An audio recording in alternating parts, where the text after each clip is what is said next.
So we go back to a heat of the Thames Challenge Cup. This is for Club 8s, as opposed to the University 8s that we've just seen, the best club rowers.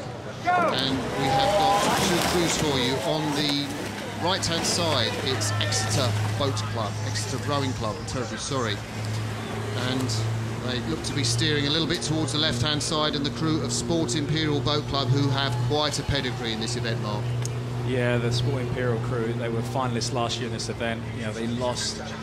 It was quite heartbreaking to see them lose in the style they did, but they're back out this year. They want that Henley medal, and I'm sure they're going to go off the blocks, as they've done today, and just lead from the first stroke.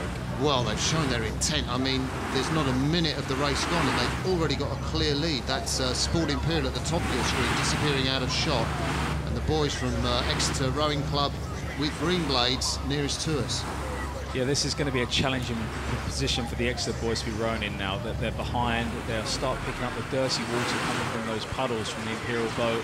And if the Cox is switched on enough, she will just move into the middle of the river and just send some even worse dirty puddles down. So, what does Sport Imperial mean, Mark? I mean, it's different from Imperial College, isn't it? What's the connection with the club?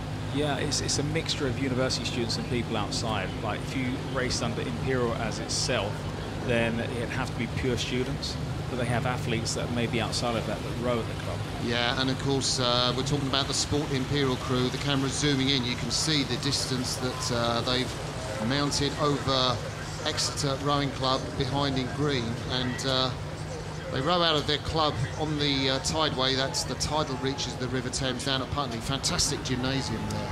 Yeah, they've got some fantastic facilities, and they do have a great history at the regatta and in rowing in general in the kind of domestic events. And you know, I'm sure they'll want to get on the podium on the weekend, and this is a big kind of stamping their mark in the event that they came so close to last season. So, good shot looking down the course. You can see the yellow markers on the left of your screen where the crews used for steering, right way back at the start. That's probably some 1,300 metres away. The camera's foreshortening that distance. Exeter Rowing Club in green on the left of your screen, and the leaders, Sport Imperial, moving imperiously on. And, well, we had a great shot there in the bows of Merlin Dwan.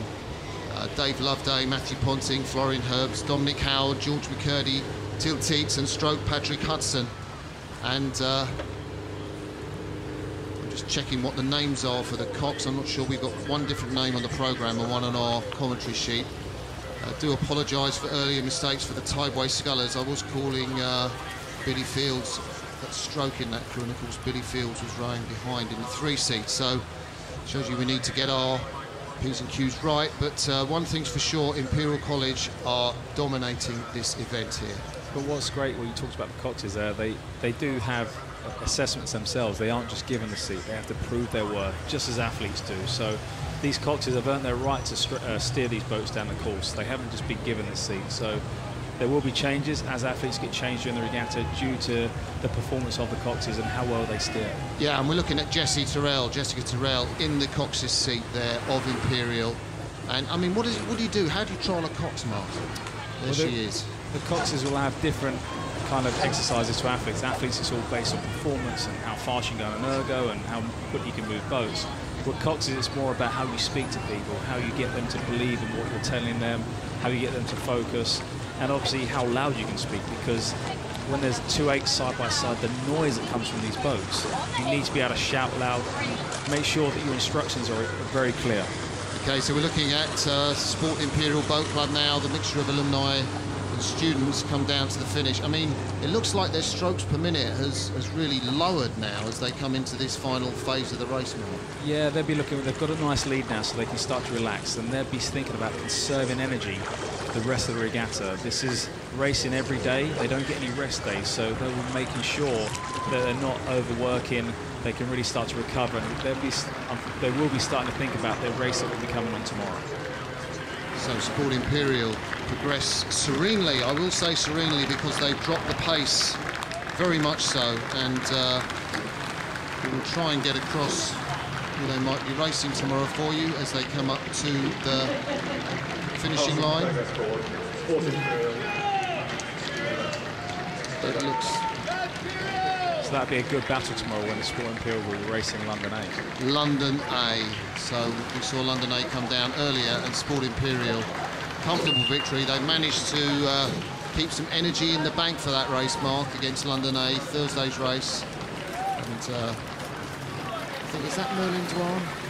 No, it's not. I think that was Dave Loveday, possibly, as we go down the Sport Imperial. That's Merlin Dwan there. From a famous Ryan family. Yeah, the Dwans have got a lot of history in this sport, so... OK, so that's Exeter Rowing Club crossing the line, and the victorious Sport Imperial cheer and go on to Thursday's racing.